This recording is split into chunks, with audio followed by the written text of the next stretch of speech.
rejoice within and is illuminated within is actually the perfect mystique. He is liberated and ultimately attains the supreme, said in Bhagavad Gita. Namaskar, everyone. I, Alisha, on behalf of Advaita Society of Delhi University and ISKCON Youth Forum Delhi, welcome each and everyone who has enrolled for this Gita Amritam Bhagavad Gita course. This is our humble initiative to encompass 18 chapters of Bhagavad Gita in a series of 18 sessions.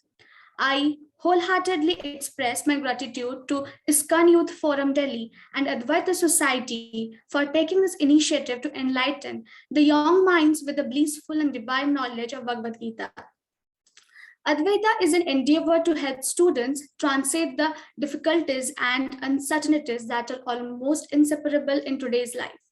Inaugurated on 10th of July 2021, it is dedicated to raising human consciousness, promoting selfless service, and facilitating a suitable ambience to the seekers for truth.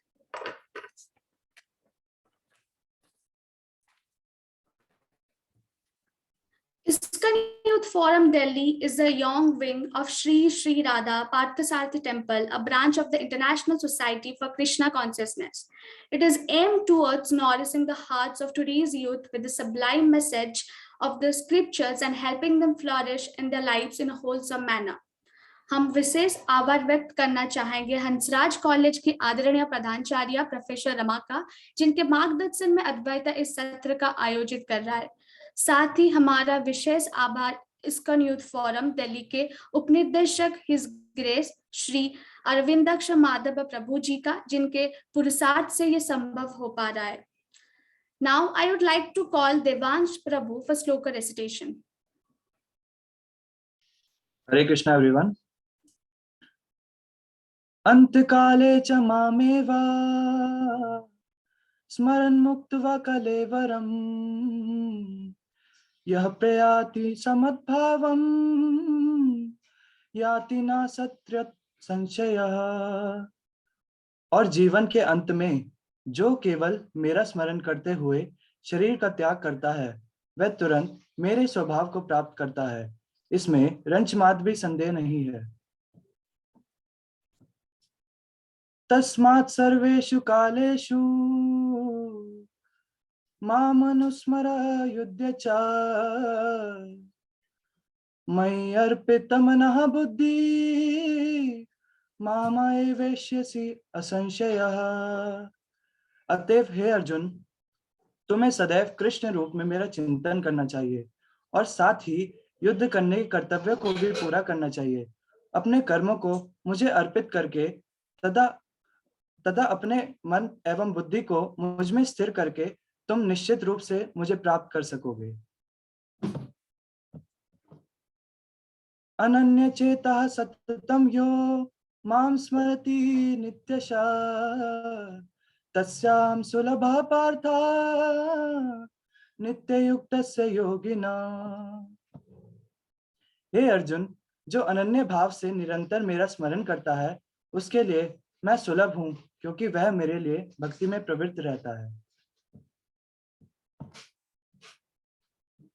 आब्रह्म भुवनात् लोका पुनः आवृत्तन् अर्जुना मामुपेत्य तु कौन्तेय पुनः जन्म न विद्यते।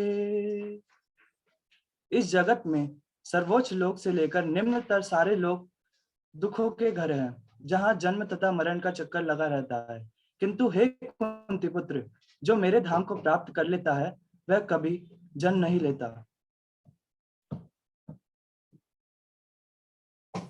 वेदेषु यज्ञेषु तपस्सु चैव दानेषु यत् पुण्यफलं प्रदिष्टम् अत्येति तत्सर्वमिदं वेदि यत्वा योगी परम स्थानमुपैति चाद्यम्।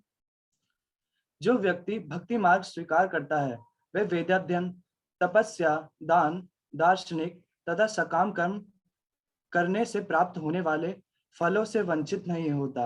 वह मात्र भक्ति संपन्न करके इन समस्त फलों की प्राप्ति करता है और अंत में परम नित्य धाम को प्राप्त होता है। हरे कृष्णा। आपका बहुत बहुत धन्यवाद देवांशी सुंदर श्लोक के लिए। आज का सत्र का विषय रहेगा अध्याय 8 भगवत प्राप्ति। Our today's topic is chapter 8 Attaining the Supreme, for which we are joined by His Grace Sarvamangal Prabhuji. Prabhuji completed his bachelor's in engineering in computer science from IET Indore in 2007. He got placed in Newgen Technology as a software engineer and worked there for 3 years. He has cleared the CAT exam and got interview calls from IIM Indore, Kozhikode for CAT 2009.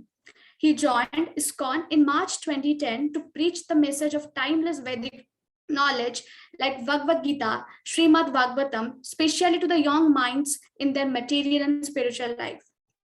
Currently, Prabhuji is conducting the outreach programs in Rudrapur and Kashipur in Uttarakhand. So before calling Prabhuji, I would like to inform you all that if in case you have any queries during the session, then please kindly put them in the chat box. Prabhuji will be taking up the queries at the end of the session. Also, another announcement for attendance. Your attendance will be taken through a feedback form that will be put in the chat box at the end, and it will remain open for half an hour. People with 75% attendance will only be awarded a certificate for this course. Make sure to fill this form as your attendance will be marked through this form. उपस्थित अंकित करने हेतु एक feedback form इस सत्र के अंत में chat box में दिया जाएगा।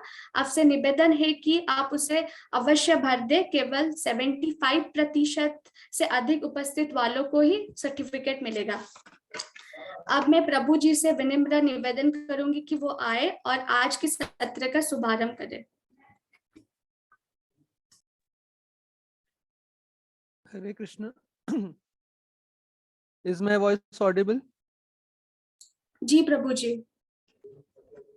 Okay. So, first of all, I would like to thank His Grace Arvind Dakshmadha Prabhu and Advaita Society for inviting me, for giving me this opportunity to serve you by spreading the message of Gita and discussing about the topics which are personally discussed by Lord Shri Krishna himself. So I thank you all. And I'm very much inspired by the enthusiastic participation of all the people, all the participants. Thank you very much. And before we start, I would like to chant Mangalacharan and then we will continue with the discussion. Okay.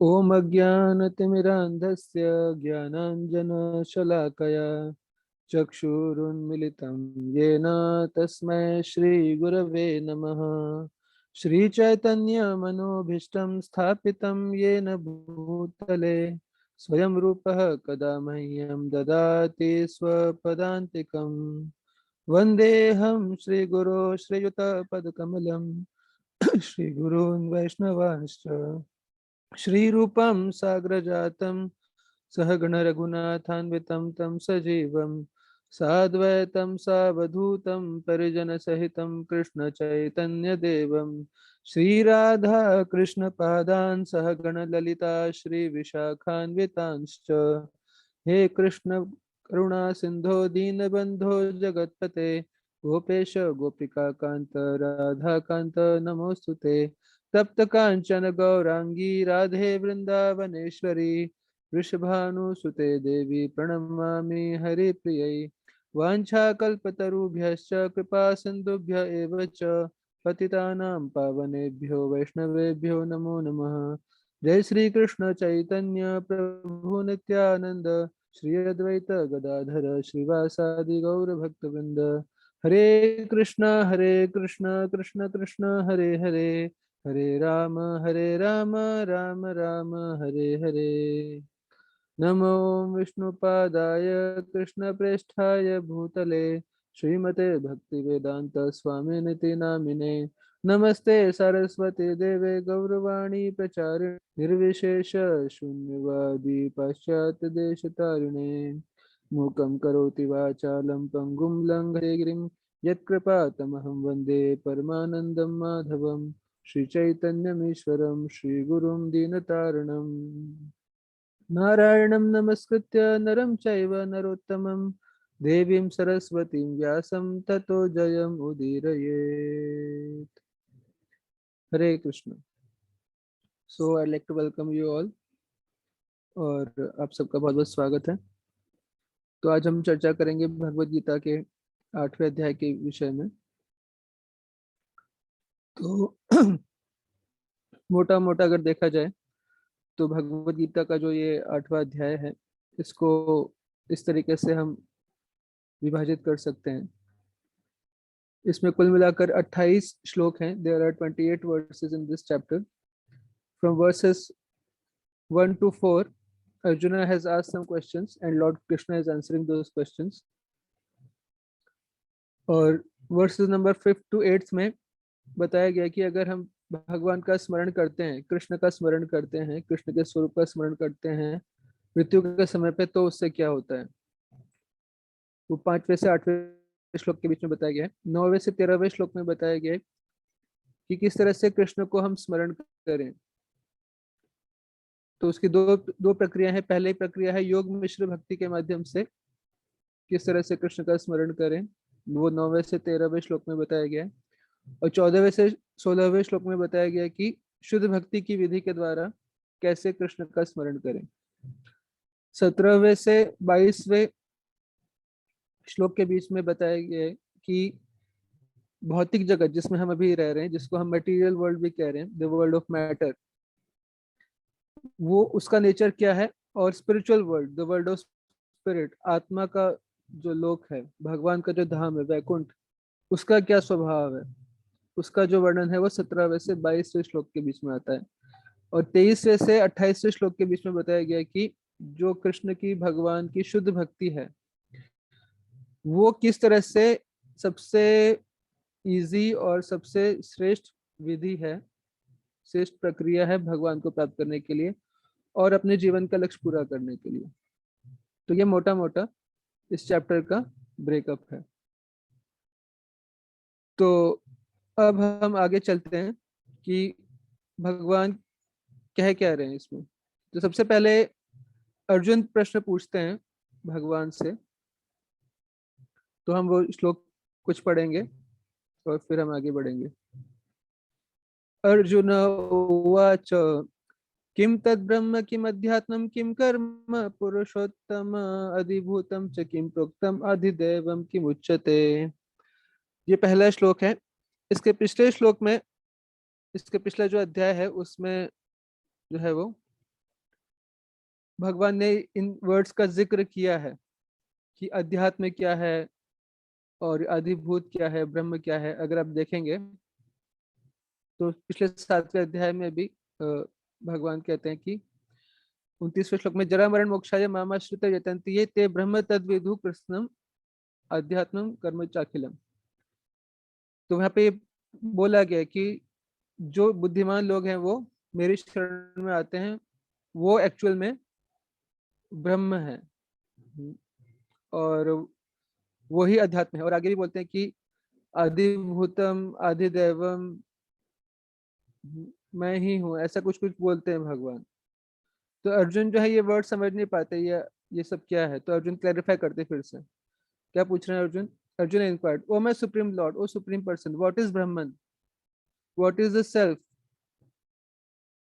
ब्रह्म क्या है और अध्यात्मम क्या है, self. किम कर्म, कर्म का मतलब है what are fruitive activities. Fruitive मतलब कि वो एक्टिविटीज, फ्रूटिव एक्टिविटीज मतलब वो एक्टिविटीज जो हम करते हैं बदले में कुछ फल की इच्छा से, कुछ प्राप्त करने की इच्छा से, कुछ रिजल्ट ओरिएंटेड एक्टिविटी हम करते हैं, वो क्या है, कौन से, किस तरह का रिजल्ट, जो सांसारिक रिजल्ट है, जो टेम्पररी रिजल्ट है। और फिर भगवान से पूछते हैं अर्जुन की अधिभूतम क्या है और अधिदैवम क्या है, इसको मुझे बताइए। और साथ ही साथ ये बताइए अधियज्ञ कथम कोत्र देहेस्मिन् मधुसूदन प्रयाण काले च कथम ज्ञेयोसि नियतात्मभिः।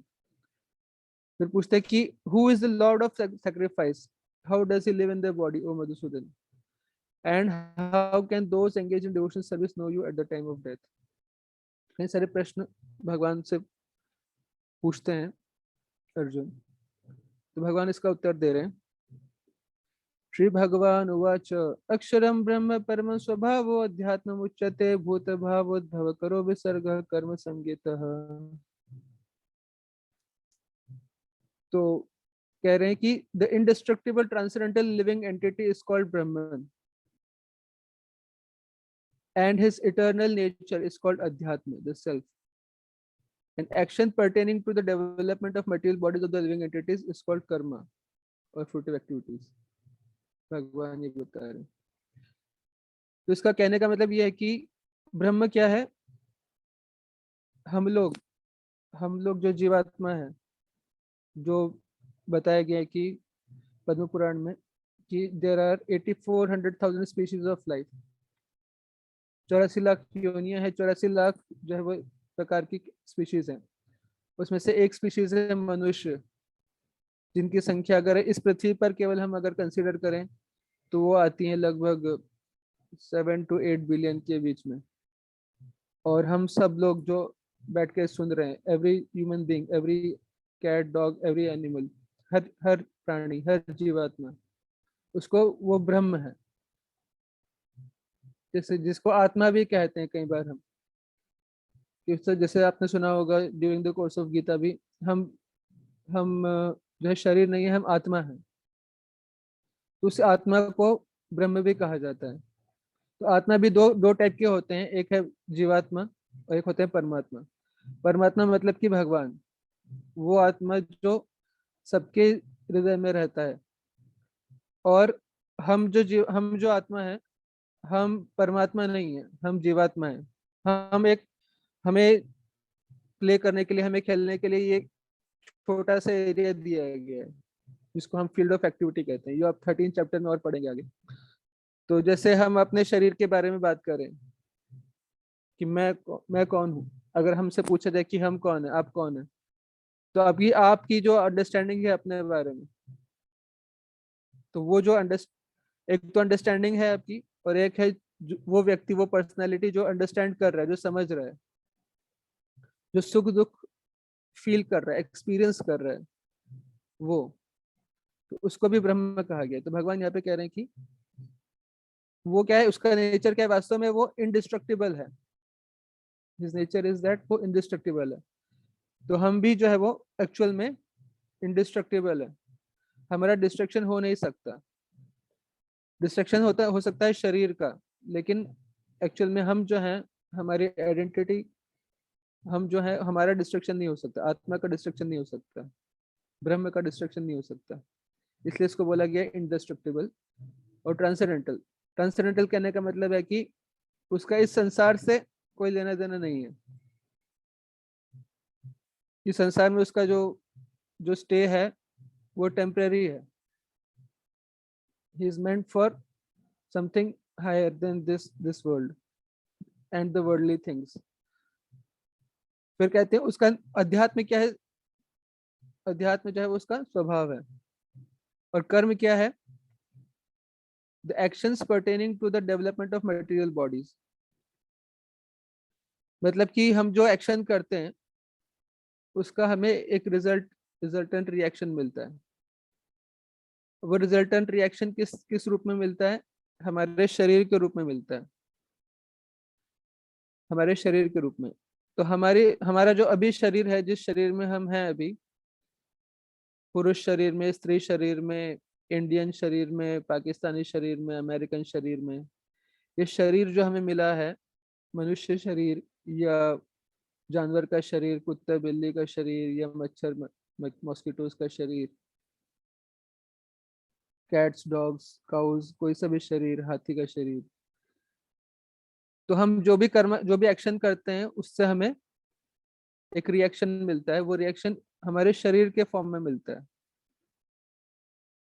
और शरीर के से हम कुछ एक्शंस करते हैं, वो हमारा, उसको फिर से रिएक्शन मिलता है। तो एक्शन रिएक्शन ये चलता जाता है। तो हम जो कर्म करते हैं, जो एक्टिविटीज करते हैं, जो एक्शन करते हैं, उसका हमें रिएक्शन मिलता है, उसको कहते हैं कर्म। और अगर वो एक्शन का रिएक्शन, अगर रिएक्शन भी आपको इसी संसार में रखेगा तो उसको कर्म कहेंगे। वो एक्शन जिससे आपकी मटेरियल बॉडी डेवलप होगा उसको कहते हैं कर्म। और जो 4th चैप्टर में हमने डिस्कस किया था, वो एक्शन जिससे आपका स्पिरिचुअल बॉडी डेवलप होगा, या जिससे आप आप कृष्ण के नजदीक जाएंगे, या भगवान के नजदीक जाएंगे, ये भगवान से अपने रिलेशनशिप को समझेंगे जिस एक्शन को करने से, उसको अकर्म कहते हैं। वो कर्म, वो एक्शन जिससे आप वर्ल्डली प्लेजर्स एंजॉय करेंगे या वर्ल्डली डिस्ट्रेस आपको एक्सपीरियंस होगा, उसको आप नॉर्मल कर्म कहते हैं। फिर आगे कहते हैं भगवान की अधिभूतम क्षरो भाव पुरुषश्चाधिदैवतम अधियज्ञो हम एवात्र देह देव पुत्रः। O best of embodied beings, the physical nature which is constantly changing is called Adhibhuta, the material manifestation. जैसे कि हम जिस संसार को देख रहे हैं, जिस संसार में हम रहते हैं, तो हम एक्सपीरियंस भी कर सकते हैं, इट इज कॉन्स्टेंटली चेंजिंग, ये चेंज हो रहा है हर समय। इवन बुद्धिस्ट फिलोसफी में भी ये कहा गया है कि only change is constant, nothing is constant in this world, only change is constant. तो ये संसार जिसको हम देख रहे हैं ये हमेशा चेंज हो रहा है। तो दिस इज फिजिकल नेचर, ये material, the world of matter, this is constantly changing, इसको कहते हैं अधिभूत। और अधिदैव क्या है, बता रहे हैं कि जो विराट रूप है भगवान का, the universal form of Lord which includes all the देवतास, demigods, like those of sun and moon, is called अधिदैव।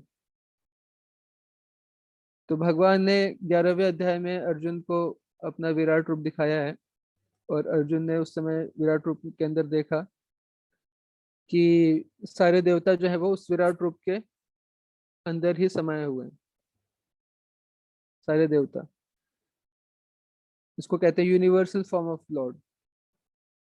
तो उसमें सूर्य, चंद्रमा और ब्रह्मा, रुद्र, कई सारे देवता उसी शरीर में रहते हैं, उसको कहते हैं यूनिवर्सल फॉर्म ऑफ लॉर्ड। तो उसको अधिदैव भी कहा जाता है।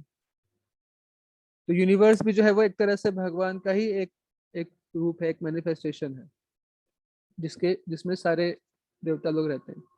और इवन हमारा शरीर जो है, ये शरीर भी उसी यूनिवर्स का बहुत ही माइन्यूट एक मॉडल है, उसी यूनिवर्स का एक माइन्यूट मॉडल है। तो यूनिवर्सल फॉर्म है जो भगवान का, विराट रूप जो अर्जुन को दिखाया भगवान ने 11वें अध्याय में, वो उसको अधिदैव कहा जाता है। और अधियज्ञ, अधियज्ञ क्या है, मतलब बता रहे कि I the supreme lord represented a super soul in the heart of every embodied being, I am called Adhiyagni, the Lord of sacrifice. तो भगवान जो है वो सभी जीवों के, एवरी embodied being, हमारे सबके दिल में कृष्ण है, भगवान है। किस रूप में? परमात्मा के रूप में। तो भगवान कई फीचर्स में एग्जिस्ट करते हैं, भगवान की एग्जिस्टेंस के कई सारे फीचर्स होते हैं। ये थोड़ा हो सकता है टेक्निकल लगे आपको, लेकिन भगवान, ये समझना जरूरी है, अगर हम गीता समझ रहे हैं तो ये समझना भी जरूरी है कि भगवान जो है वो सभी जीवों के हृदय में है, इसको परमात्मा फॉर्म कहते हैं। एट द सेम टाइम भगवान जो है वो कण कण में व्याप्त है। आपने सुना होगा भगवान तो हर जगह, कण कण में भगवान है, ये भी आपने सुना होगा। तो भगवान कण कण में भी व्याप्त हैं और सभी के दिल में भी हैं, सबके हृदय में, और साथ ही साथ उसके बाहर भी हैं। भगवान का एक धाम भी है जिसको वैकुंठ जगत कहा जाता है, वहां पर भी भगवान रहते हैं। भगवान अपने धाम में भी रहते हैं और सबके दिल में भी रहते हैं और हर कण कण में भी रहते हैं, जिसके बारे में ब्रह्म संहिता में कहा गया है, गोलोक एवं निवसति अखिलात्म भूतो गोविंदम आदि पुरुषम तमहम भजामि।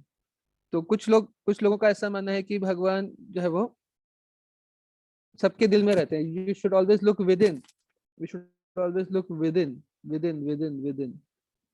अपने अंदर देखो, अपने अंदर देखो, भगवान को बाहर मत ढूंढो, भगवान को अपने अंदर देखो। तो यस, ये बात सही है। तो जब हम भगवान को अपने अंदर देख रहे हैं तो हम सुपर सोल को सर्च करते हैं। उसको भगवान को अपने अंदर देखने की भी एक प्रोसेस है, एक विधि है, जिसको कहते हैं अष्टांग योग। इसके बारे में हम इसी अध्याय में आगे चर्चा करेंगे। कुछ पार्ट इसका हमने 6th चैप्टर में भी पढ़ा होगा, आप सबने सुना होगा। तो भगवान को अपने अंदर देखने की एक प्रोसेस है, उसको अष्टांग योग कहा जाता है।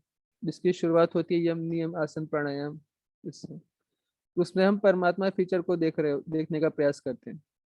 लेकिन भगवान केवल हमारे अंदर नहीं है, हमारे बाहर भी है, हमारे बाहर भी है। कई बार कुछ लोग कहते हैं अरे तुम भगवान की मूर्ति की पूजा क्यों करते हो, अपने अंदर देखो। ये बात सही है कि अपने अंदर देखना चाहिए, लेकिन भगवान अपने अंदर भी हैं और अपने बाहर भी हैं। इसलिए कुंती महारानी जो हैं, जो एक महान साध्वी हैं और बहुत सेल्फ रियलाइज्ड पर्सनैलिटी हैं, कुंती अर्जुन की माता और पांडवों की माँ, तो वो कहती है भगवान की स्तुति करते हुए, वो कहती है नमस्ते पुरुषम त्वाद्यम ईश्वरम प्रकृते परम अलक्षम सर्वभूतानम अंतर्बहि अवस्थितम। हे प्रभु, आप जो है वो अलक्षम सर्वभूतानम, आप सभी लोगों के सामने अदृश्य हैं, आप दिखाई नहीं देते आसानी से, लेकिन सत्य है कि आप सबके अंदर हैं और बाहर भी हैं। तो भगवान हमारे अंदर भी है, साथ ही साथ बाहर भी है। तो अगर हमारे अंदर भगवान को देखना, उसके लिए एक अष्टांग योग की विधि है, उसके द्वारा भगवान को देखना काफी कठिन है। तो एक भगवान को ही अपने अंदर देखने की एक प्रक्रिया, उस प्रक्रिया तक पहुंचने के लिए एक प्रक्रिया ये भी है कि हम भगवान की अर्चा विग्रह की पूजा करें, भगवान की भक्ति करें। तो भगवान जैसे अंदर है, हम वैसे बाहर भी है, तो भगवान की बाहर भी पूजा हो सकती है। तो अधियज्ञ फीचर भगवान की जो बात है, अधियज्ञ की बात जो कर रहे हैं यहाँ पर, तो भगवान करके मेरा जो परमात्मा का फीचर है जो सबके हृदय में है, उसको अधियज्ञ कहा जाता है। तो यहाँ तक अर्जुन ने कुल मिला के 8 क्वेश्चन पूछे थे। तो पहला क्वेश्चन था कि ब्रह्म क्या है, तो भगवान ने कहा कि जो जीवात्मा है, जैसे हमने बताया, जो लिविंग एंटिटी है जीवात्मा, हम जिस शरीर में है, जिसका वर्णन 2nd चैप्टर में किया है भगवान ने, वो जीवात्मा, वो ब्रह्म है। और अध्यात्म क्या है, उसी जीवात्मा का स्वभाव, उसको अध्यात्म कहते हैं।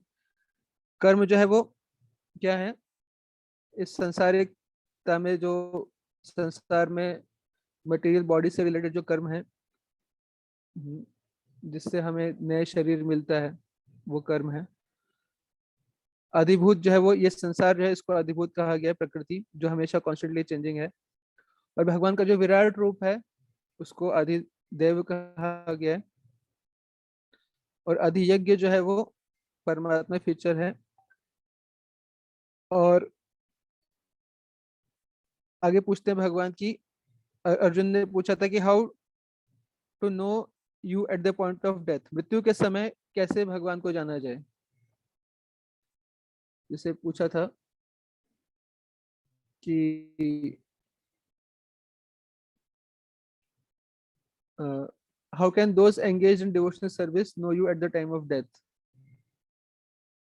तो ये वाला जो क्वेश्चन है, ये रेस्ट ऑफ द चैप्टर की भूमिका बनाता है। अब पूरा जो शुरुआत के जो 6-7 क्वेश्चन थे वो तो भगवान ने आंसर किए, लेकिन ये वाला जो क्वेश्चन है इसका आंसर पूरे चैप्टर में दिया जाएगा। तो वो क्या आंसर है, वो अभी हम 5th श्लोक में देख रहे हैं।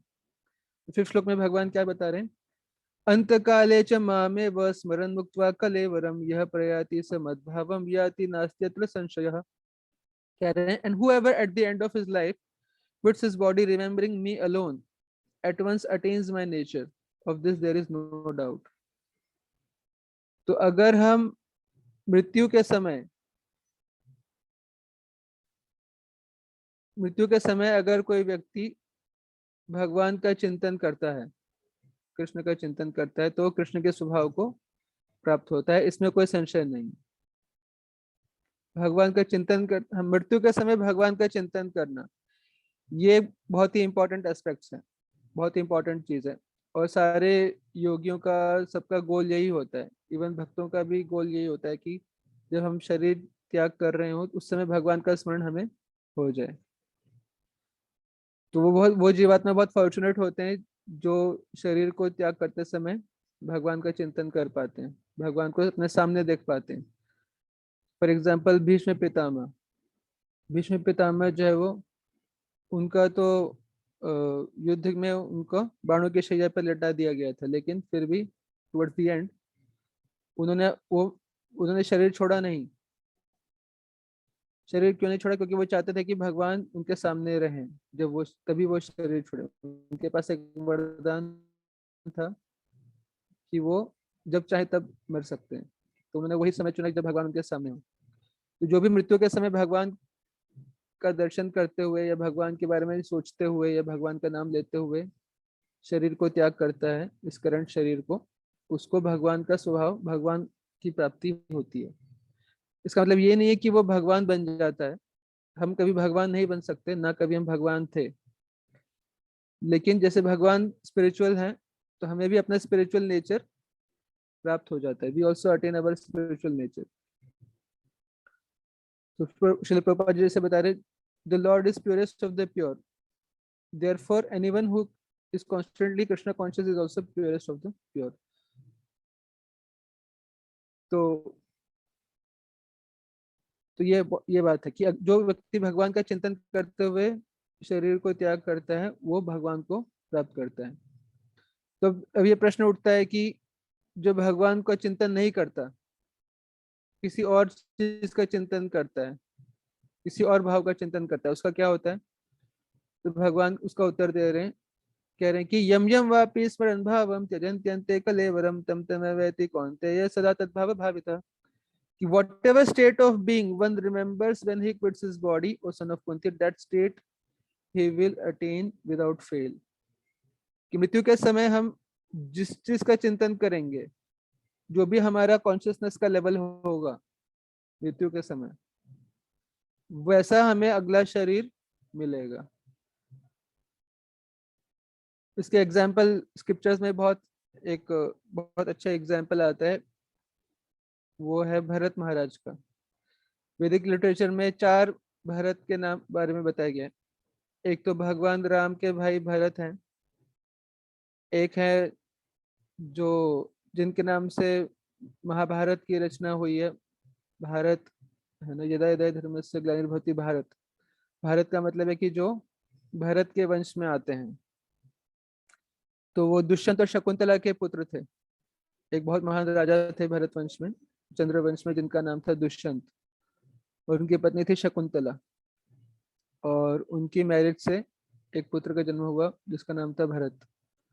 तो वो भी बहुत पावरफुल लीडर थे। तो एक वो है भरत, और तीसरे हैं एक नाट्य शास्त्र वाले भरत, जिन्होंने एक म्यूजिकल और ड्रामा और आर्ट्स फॉर्म की रचना की है।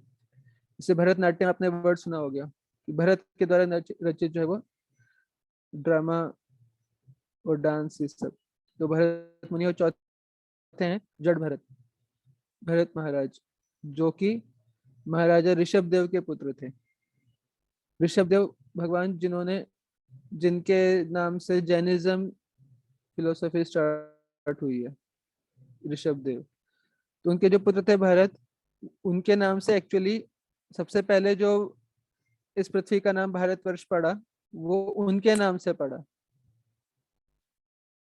उसके पहले अजनाब वर्ष था इस पृथ्वी का नाम, लेकिन भरत जो महाराजा ऋषभ देव के पुत्र थे, उनके नाम से फिर इस पूरी पृथ्वी का नाम भारतवर्ष पड़ा।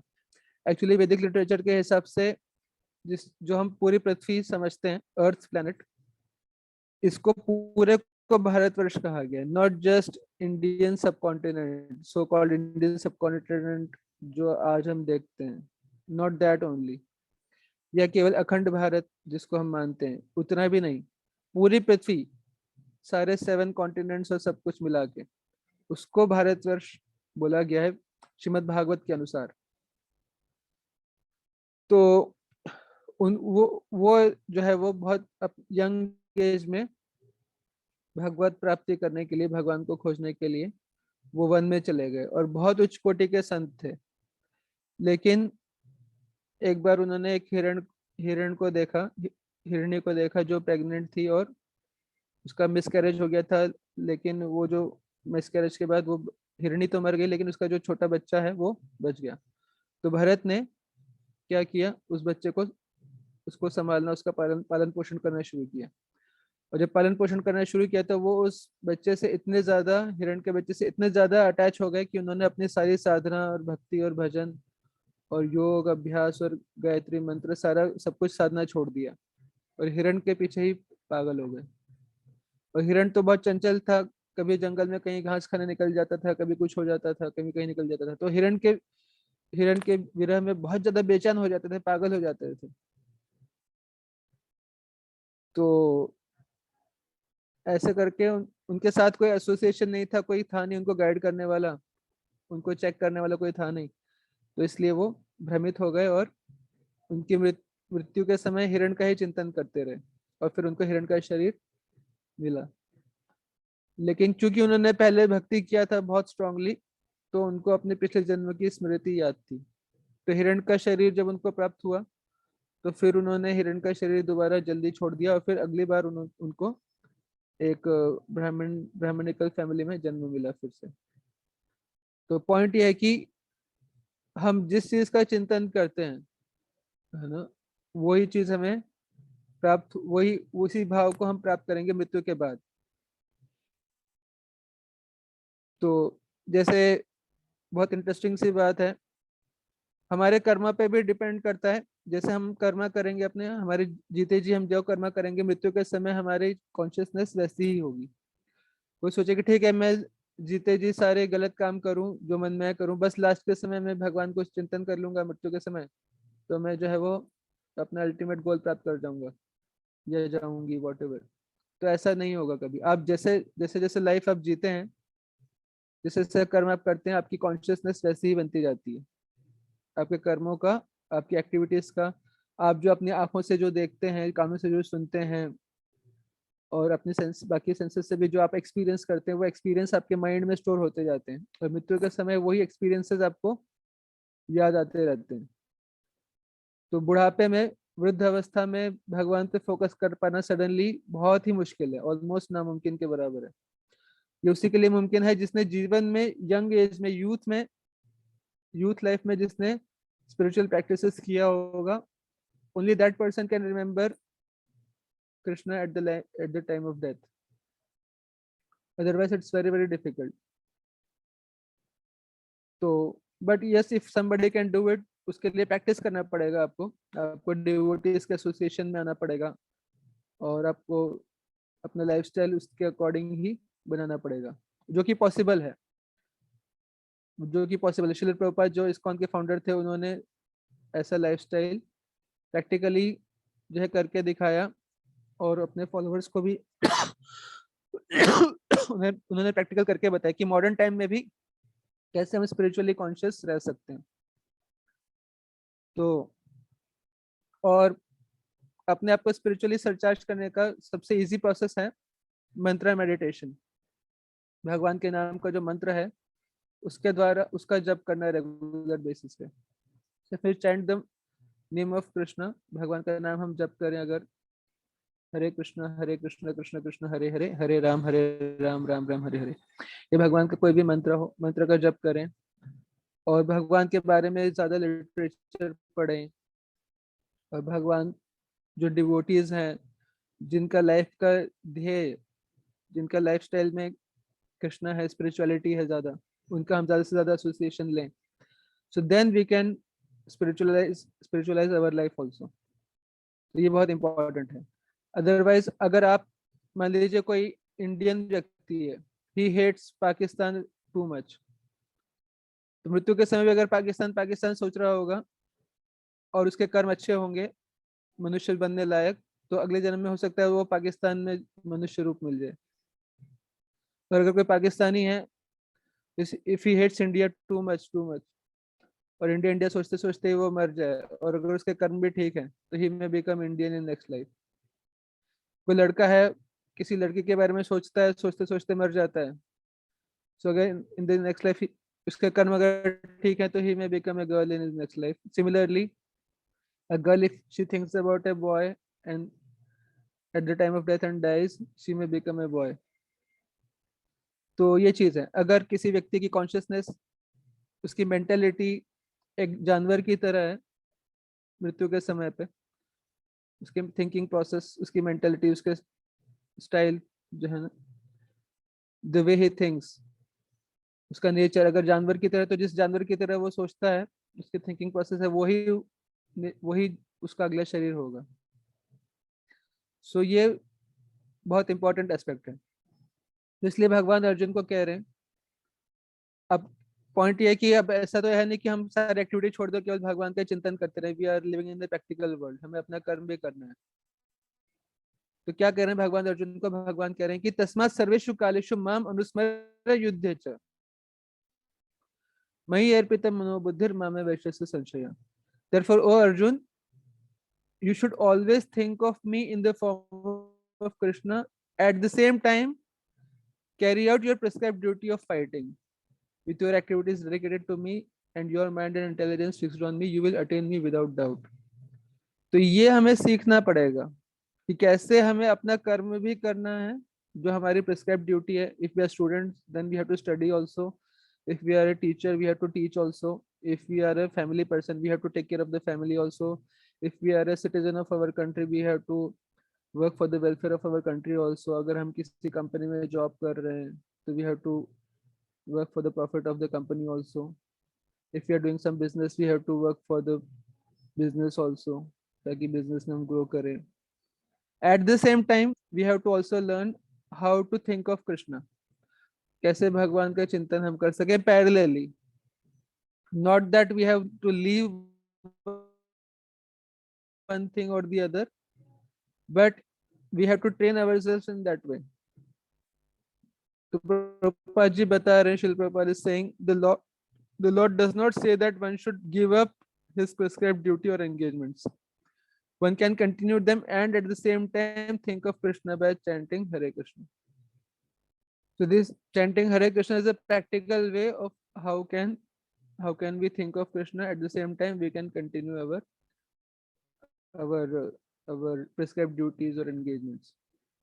और अपने माइंड और इंटेलिजेंस को कैसे हम कृष्ण में लगाएं, कृष्ण के बारे में श्रीमद् भागवतम और भगवत गीता जैसे लिटरेचर्स के बारे में ज्यादा सुन के, तो ऐसा करके हम हमारा जो लौकिक जो जीवन है वो भी ठीक रहेगा और at the end of our life we can attain the supreme planet, हम भगवान को प्राप्त कर सकते हैं।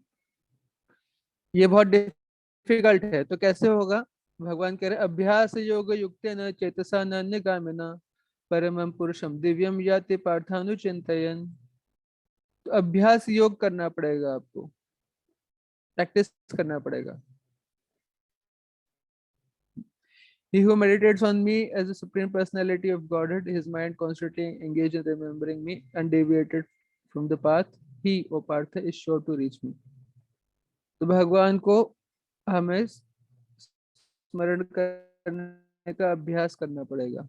और भगवान को कैसे स्मरण करना है वो आगे के 9वें से 13वें श्लोक पे बताया गया। तो भगवान को कैसे चिंतन करना है तो बता रहे हैं, कविम पुराणम अनुशासितारम अणोरणीयं समनुस्मरेद्यः सर्वस्य धातारम अचिंत रूपम आदित्यवर्णम तमसा परस्तात्।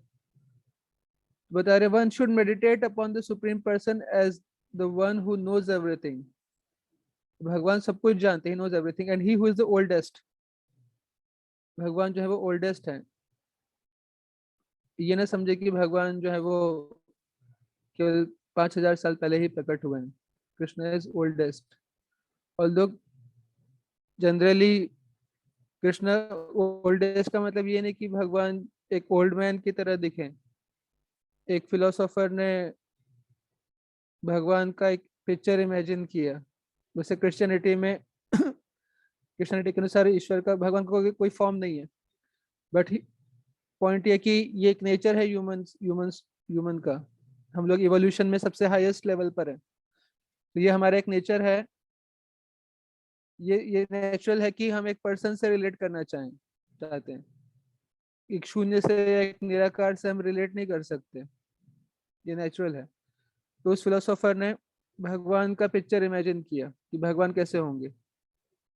तो उसने इमेजिन किया तो क्या कैसे पिक्चर बनाया उसने भगवान का, एक एज एन ओल्ड मैन, क्योंकि भगवान तो बहुत पुराने हैं, है कि नहीं? तो भगवान तो बहुत पुराने, तो बूढ़े होने चाहिए। तो लेकिन वैदिक लिटरेचर के अनुसार गॉड भले ही भगवान ओल्डेस्ट हैं, लेकिन स्टिल वो जो है वो उनका रूप जो है वो is like ever fresh, ever youthful. तो ब्रह्म संहिता में भगवान के बारे में बताया कि आद्यम पुराण पुरुषम नव यौवनम च। भगवान का जो रूप है वो नव यौवनम है, ever youthful, ever fresh, but still he is the oldest, सबसे पुराने भगवान हैं। तो कैसे भगवान का स्मरण करना चाहिए? कविम पुराणम अनुशासितारम। अनुशासितारम का मतलब है कि वो हर चीज को कंट्रोल करते हैं, is the controller of everything. और अणोरणीयान, is smaller than the smallest. और सर्वस्य धातारम, मेंटेनर ऑफ एवरीथिंग। और अचिंत्य, उनका रूप जो है वो हम अपनी बुद्धि से हम इमेजिन नहीं कर सकते कि भगवान दिखते कैसे हैं, अपनी बुद्धि से हम नहीं इमेजिन कर सकते। Beyond all material conception, that is the meaning of अचिंत्य। अचिंत्य रूपम, रूपम का मतलब है कि उनका फॉर्म। तो भगवान का एक रूप भी है, हालांकि हम अपनी बुद्धि से भगवान के रूप को नहीं समझ सकते। उसके लिए हमें शास्त्रों का सहारा लेना पड़ेगा, जैसे श्रीमद् भागवतम और महाभारत, रामायण। वैदिक लिटरेचर का हमें सहारा लेना पड़ेगा भगवान कैसे दिखते हैं ये जानने के लिए। तो कृष्ण का जो स्वरूप है वो किसी ने इमेजिन नहीं किया है, वो शास्त्रों से एज इट इज लिया गया है। कृष्ण के जो पिक्चर्स हम बनाते हुए देखते हैं, तो किसी व्यक्ति ने, सामान्य व्यक्ति ने इमेजिन नहीं किया हुआ है। तो शास्त्र में जो भगवान की ही वाणी है, उन्होंने जैसे बताया अपने बारे में, वैसा ही हम उनको बना सकते हैं, वैसे ही उनको हम वर्शिप कर सकते हैं। और आदित्य वर्णम तमसा परस्तात्, तो बहुत ही ब्राइट है उनका शरीर। आदित्य वर्णम, ल्यूमिनस लाइक द सन। आदित्य का मतलब है सन, सूर्य की तरह बहुत ब्राइट है। और तमसा परस्तात्, ये जो संसार है, मटेरियल नेचर, ये अंधकार है। यहाँ पर अंधकार का ये जगत है। और तमसा परस्तात्, इससे परे है भगवान का रूप। तो इस तरह से भगवान का चिंतन करना चाहिए। और कैसे भगवान को प्राप्त करें? तो योग योग विधि के द्वारा कैसे भगवान को प्राप्त करें वो यहाँ पर बताया गया है 10वें श्लोक में। तो कह रहे हैं कि one who at the time of death fixes his life air between the eyebrows. जब हम प्राणायाम करते हैं, मेडिटेशन करते हैं, तो अपनी लाइफ फेयर को हम अपने प्राणों के मध्य में स्थित करें। By the strength of yoga, आप आपने कोशिश किया होगा, कभी आप मेडिटेट करने की कोशिश करें तो यू कैन कॉन्सेंट्रेट। जब आप कॉन्सेंट्रेट करते हैं तो आपका फोकस जो है वो आपकी एब्रोज के बीच में आता है। तो अभी जो हम करते हैं कई बार प्राणायाम के द्वारा या किसी कुछ प्रोसेस के द्वारा, तो वो तक बहुत थोड़े समय के लिए आता है। लेकिन योगी जो है वो कॉन्स्टेंटली अपने लाइफ फेयर को फोकस जो है वो जो आईब्रोज के बीच में रख सकते हैं। And by the strength of yoga, with an undeviating mind, engages himself in remembering the Supreme Lord with devotion. Will remember the Supreme Personality of Godhead. तो ये जो आईब्रोज के बीच का जो एरिया है, इसको क्या कहते हैं? आज्ञा चक्र। इसको आज्ञा चक्र कहते हैं। तो इस तरह से करना पड़ेगा जब हम मृत्यु के समय अपनी लाइफ फेयर को यहाँ पे फोकस कर पाएंगे, तब दोनों आईब्रोज के बीच में। लेकिन वो हम कब कर पाएंगे? उसके लिए एक प्रोसेस है, वो इतना आसान काम नहीं है। योग बलेन, इसलिए बोला गया योग बलेन, बहुत बहुत डिफिकल्ट प्रोसेस है। ऐसे ही उसके लिए लाइफस्टाइल आपको पूरा अपना मॉडिफाई करना पड़ेगा। तो उसके लिए कुछ प्रोसेसेस हैं। तो कह रहे हैं कि the persons who are learned in Vedas, who utter Omkar, and who are great sages in renounced order, enter into Brahman. Desiring such perfection, one practices celibacy. तो सेलिब्रेट रहना पड़ता है, उसके लिए ब्रह्मचर्य का पालन करना पड़ता है, तभी। और शास्त्रों को अध्ययन करना पड़ता है, और ओमकार का उच्चारण करना पड़ता है एक योगी को। तो ओमकार भी जो है ये भगवान का ही रूप है। ओमकार और कृष्ण में कोई अंतर नहीं। गीता में 10वें अध्याय में भगवान बोलते हैं प्रणव सर्व वेदेषु शब्द के पौरुषम नृषु। तो वेदों में मैं ओमकार हूँ। तो ओमकार जो है वो वास्तव में कृष्ण ही है। और कहते हैं कि उसके लिए क्या क्या रिक्वायरमेंट्स है। पहला है रिनंसिएशन विथ नो अटैचमेंट्स, जिसको कहते हैं वीतराग। दूसरा है सेलिबेसी, ब्रह्मचर्य, और नॉलेज ऑफ द वेदास, वेद वेद, और ओमकार का उच्चारण। ये 4 चीजें हैं। और ऐसा करने के बाद क्या रिजल्ट मिलेगा, वो ब्रह्म में प्रवेश कर जाएगा, वो स्पिरिचुअल स्पिरिचुअल डेस्टिनेशन को प्राप्त कर लेगा। और ये जनरली जो कुंडलिनी जागरण जिसको हम सुनते हैं कई बार, कुंडलिनी जागरण की जो प्रोसेस है वो लगभग इसी तरह की प्रोसेस है, जो कि कलयुग में प्रैक्टिस करना बहुत डिफिकल्ट है।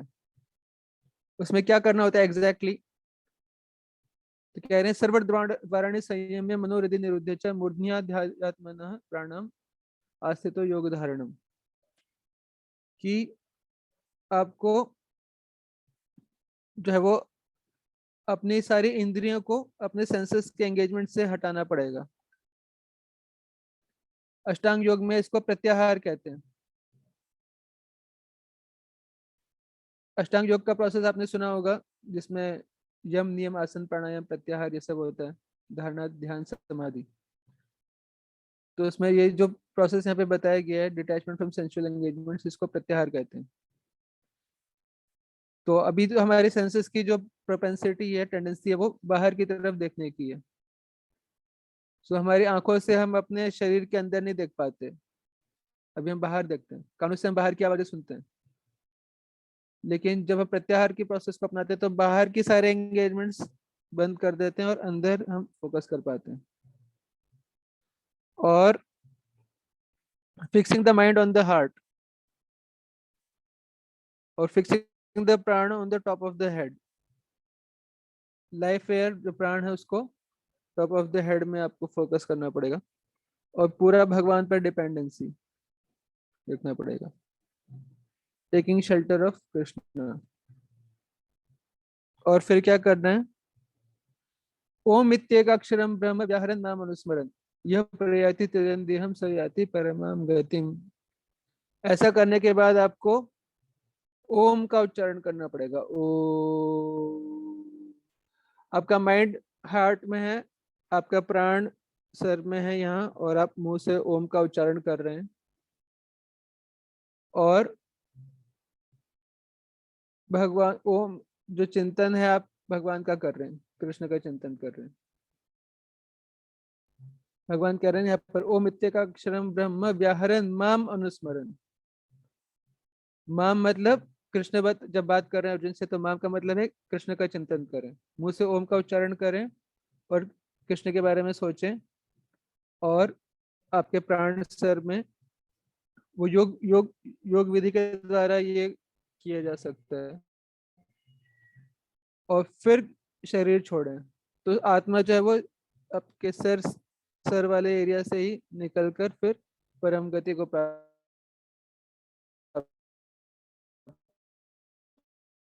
करते हैं, स्पिरिचुअल प्लैनेट्स में जाते हैं। तो योग मतलब सिर्फ ये नहीं कि हम मेडिटेशन करके या हम प्राणायाम करके बॉडीली फिट हो जाए, अपना अस्थमा कंट्रोल कर लें।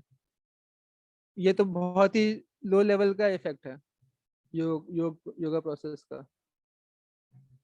इसको कहते हैं मच्छर मारने के लिए AK-47 लाना। एक्चुअल में योगा प्रोसेस जो है वो परम गति प्राप्त करने के लिए, भगवान से कनेक्शन एस्टेब्लिश करने के लिए, नॉट जस्ट आप अस्थमा कंट्रोल करें। बट यस, इनिशियल स्टेज में वो भी ठीक है। तो यहाँ पर जो है वो ये योग मिश्र भक्ति का वर्णन था कि योग विधि के द्वारा भगवान का चिंतन करना। अब शुद्ध भक्ति का वर्णन है। शुद्ध भक्ति में क्या है, तो भगवान कह रहे अनन्य चेता सततम यो मां स्मरति नित्यशः तस्याहं सुलभ पार्थ नित्य युक्तस्य योगिनः। For one who always remembers me without deviation, I am easy to obtain. because of his constant engagement in devotional service. तो एक तो ये है कि हम योग विधि एक जगह पर बैठ जाएं और मेडिटेशन करें और योग विधि के द्वारा हम भगवान को प्राप्त करें। दूसरा प्रोसेस ये है कि हम कॉन्स्टेंटली भगवान की सर्विस में whatever we have already with us, जो एबिलिटी हमारे अंदर ऑलरेडी है, उसके द्वारा हम भगवान की सर्विस उसको हम भगवान की सर्विस में एंगेज कर रहे हैं। हमारे अंदर जो भी टैलेंट्स हैं, जो भी एबिलिटीज हैं, उसको हम भगवान की सर्विस में एंगेज कर रहे हैं, भगवान के मिशन को पूरा करने में एंगेज कर रहे हैं, और साथ ही साथ भगवान को रिमेम्बर भी कर रहे हैं पैरेलली कि हे प्रभु, हे Krishna, I am doing this for your pleasure. तो ऐसा करके भी भगवान को प्राप्त करना बहुत इजी है।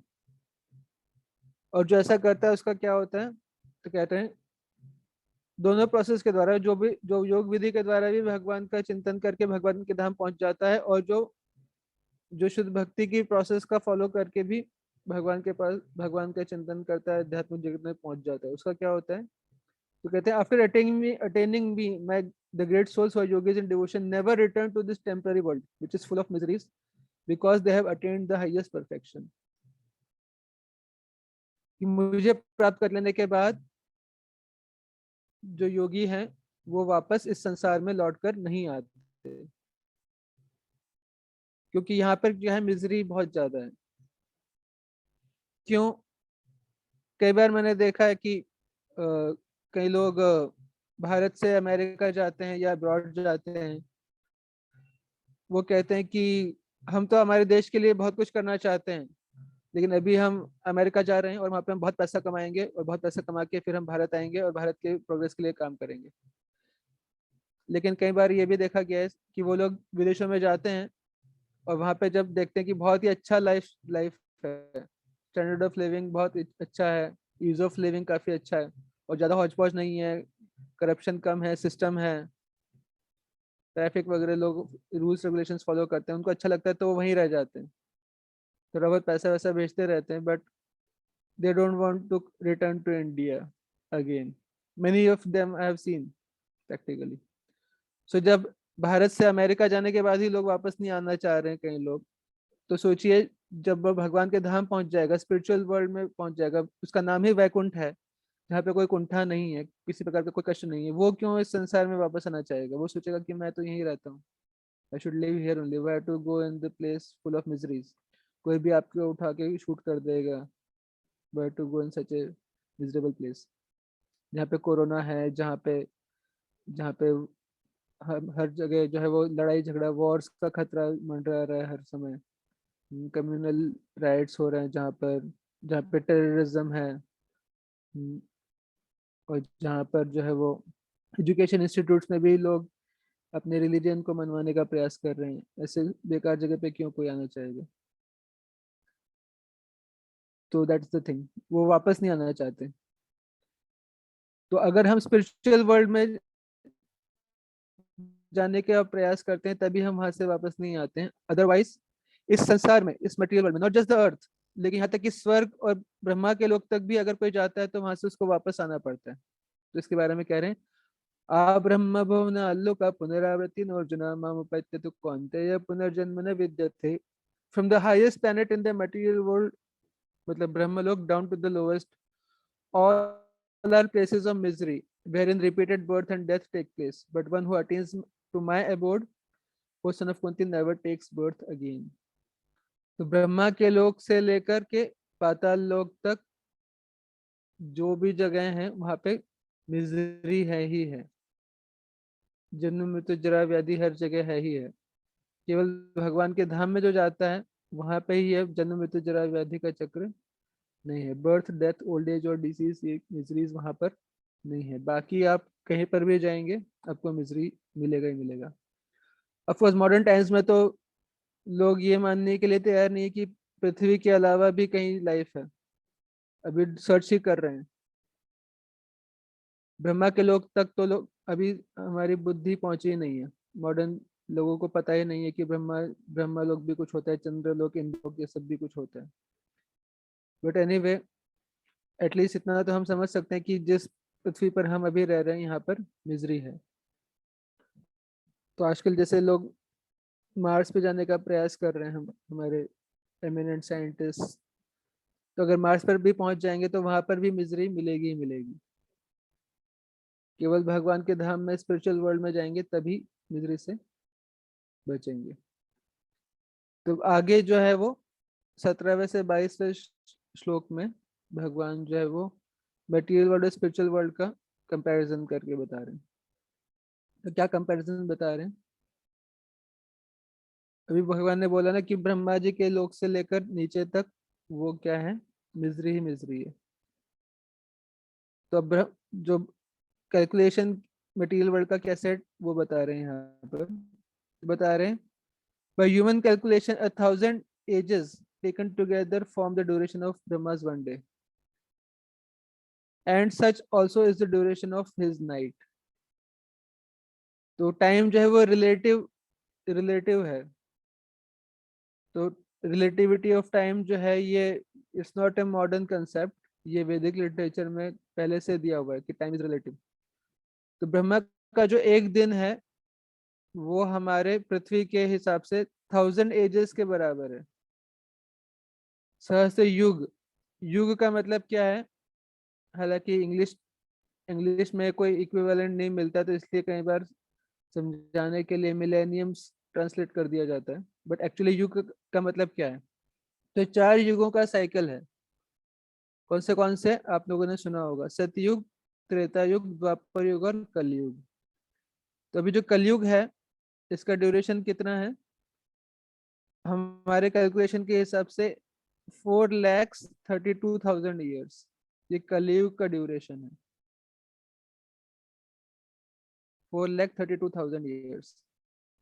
तो अभी जो कलयुग चल रहा है इसके अभी लगभग 5,123 कुछ साल हुए हैं। अभी लगभग 4,26,870-80 कुछ साल बाकी हैं इस कलयुग के भी। अभी कल 5,000 साल हुए हैं, लगभग 4,27,000 साल बाकी हैं अभी इस कलयुग के। तो कलयुग के हैं 4,32,000 ईयर्स। इसका डबल, कलयुग का डबल है द्वापर युग, 8,64,000 ईयर्स। और कलयुग का 3 टाइम्स है त्रेता युग, मतलब कि 12 lakhs और 96,000 ईयर्स, ये त्रेता युग है। और कलयुग का 4 टाइम्स है सत्य युग, मतलब 17,28,000 ईयर्स। सो इन चारों को मिलाकर एक महायुग माना जाता है, इन चारों को मिलाकर एक महायुग माना जाता है। तो इन चारों को ऐड करेंगे, सतयुग प्लस त्रेता युग प्लस द्वापर युग प्लस कलयुग, तो इन चारों को ऐड करेंगे सो ये आता है लगभग 43,20,000 ईयर्स। तो ऐसे ऐसे 1,000 साइकिल्स। अभी जैसे कलयुग है, कलयुग के बाद फिर सतयुग आएगा, सतयुग फिर त्रेता युग, फिर द्वापर युग, फिर कलयुग, फिर सतयुग, फिर त्रेता युग, द्वापर युग, कलयुग। जैसे सीजन्स का साइकिल होता है वैसे ये युगों का साइकिल होता है। और जैसे कलयुग के एंड में कल की अवतार होगा, तो जैसे एक सीजन्स का साइकिल होता है वैसे ही युगों का साइकिल होता है। तो ये जो 4 युगों का जो साइकिल है इसको एक महायुग अगर कहें तो ऐसे 1,000 cycles is 1 day of Brahma.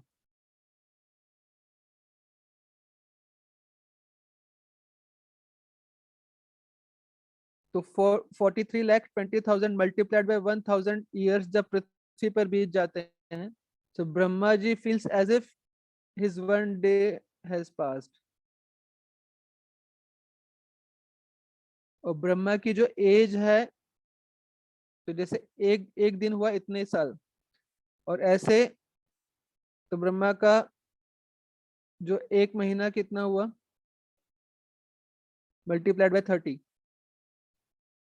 43,20,000 multiplied by 1,000 multiplied by 2, ये 24 आवर हुए ब्रह्मा के, और multiplied by 30 is 1 month of Brahma, multiplied by 12 is 1 year of Brahma, और ऐसे 100 साल ब्रह्मा के 100 साल ये ब्रह्मा का आयु है।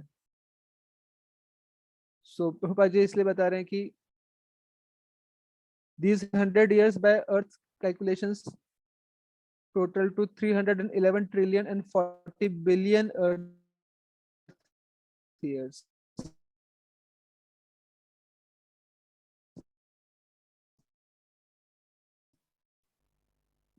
ये फैंटेसी लगता है अगर हम लोग अपने हिसाब से देखें तो ये वैदिक लिटरेचर के हिसाब से ये ब्रह्मा जी का ड्यूरेशन है।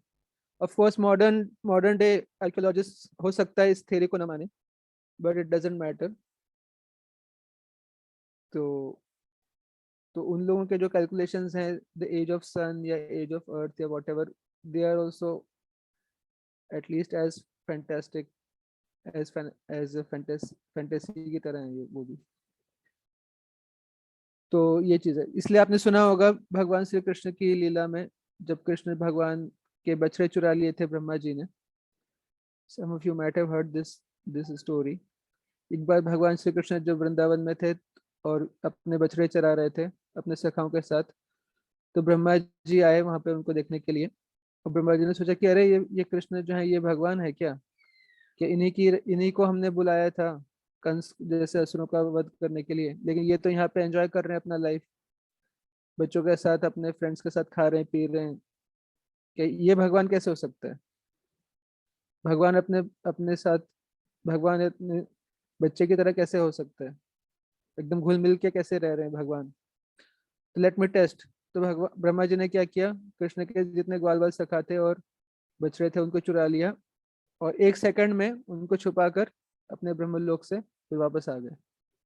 तो जब 1 सेकंड में वो वहां पे रख कर आए उनको, उतने में पृथ्वी पर 1 साल हो चुका था। तो 1 साल तक भगवान श्री कृष्ण ने स्वयं ही अपना विस्तार किया सारे जितने बछड़े थे जितने उनके सखा थे उस रूप में। So like that. तो ये है ब्रह्मा जी का लाइफ ड्यूरेशन। और आगे बता रहे हैं कि at the beginning of Brahma's day, तो ब्रह्मा जी का एक दिन जब खत्म होता है तो फिर प्रलय आती है और सारे जीवात्मा जितने भी रहते हैं वो सब जो है वो एक अनमैनिफेस्ट स्टेट में चले जाते हैं। और फिर जब ब्रह्मा का नेक्स्ट डे शुरू होता है, at the beginning of Brahma's day all living entities become manifest from the unmanifest state, and thereafter when the night falls they are merged into the unmanifest again। और ये जो साइकिल है ये चलती रहती है। ये चक्र जो है वो मैनिफेस्ट होना और अनमैनिफेस्ट होना ये लगातार चलता रहता है। ये संसार है, ये मटेरियल वर्ल्ड है। On the contrary spiritual world क्या है इसके बारे में बता रहे हैं। परस्तस्मात् भावन्य व्यक्तो व्यक्ता सनातन यश सर्वेषु भूतेषु नश्यत्सु न विनश्यति। इसके अलावा एक और ये जो ब्रह्मा जी का जो क्रिएशन है यहाँ पर और इसमें जो चीजें चल रही हैं, बार बार मैनिफेस्ट होना अनमैनिफेस्ट होना, बार बार मरना, बार बार जन्म लेना फिर मरना, ये जो साइकिल है बार बार जन्म लेना फिर जवान होना फिर बूढ़े होना फिर बीमार पड़ना फिर मरना, ये बार बार जो चक्कर चल रहा है। इसके अलावा भी एक दुनिया है, इससे परे भी एक दुनिया है, the world of anti matter. Yet there is another unmanifest nature which is eternal and is transcendental to this manifested and unmanifested matter. It is supreme and is never annihilated. When all in this world is annihilated, that part remains as it is. तो वो जो spiritual world की बात चल रही है, जो कृष्ण जो भगवान का खुद का लोक है, जो वैकुंठ है, उसकी बात यहाँ पर चल रही है कि वहाँ वो सुप्रीम है और दैट इज नेवर एनाहिलेटेड, उसका कभी नाश नहीं होता। ये सर्वेषु भूतेषु नश्यत्सु न विनश्यति। यहाँ पर तो नाश होता है फिर प्रकट होता है फिर अप्रकट होता है, क्रिएशन होता है फिर कुछ समय मेंटेनेंस होता है फिर नाश हो जाता है, फिर क्रिएशन होता है फिर मेंटेनेंस फिर नाश, लेकिन वहां पर जो है वो ये सब नहीं होता। तो वो उसका क्या नेचर है, तो बता रहे हैं कि उसी के बारे में अव्यक्तो अक्षरे इत्युक्त स्तमाहु परमाम गतिम यम प्राप्य न निवर्तन्ते तद्धाम परमम मम।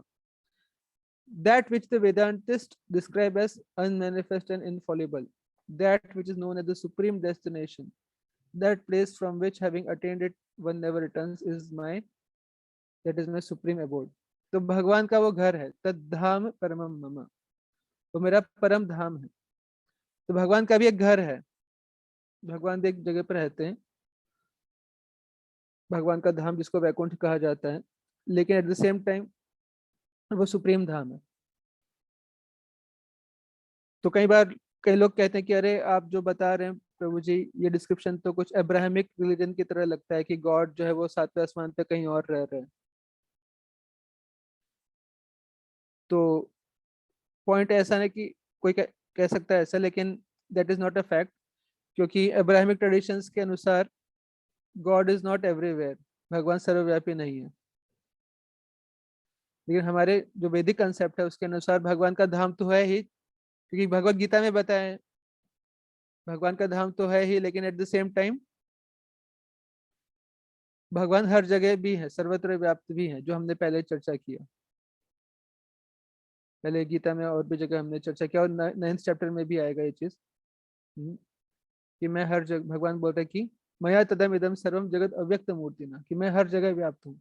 तो भगवान हर जगह भी है और अब उनका एक धाम भी है, और भगवान सबके हृदय में परमात्मा के रूप में भी है। तो जो अब्राहमिक ट्रेडिशंस हैं समहाउ और अदर, उसमें केवल एक पार्शियल एस्पेक्ट लिया गया है कि वो एक धाम में है सातवें आसमान पर, लेकिन यहाँ नहीं है, हमारे अंदर नहीं है और हर जगह नहीं है।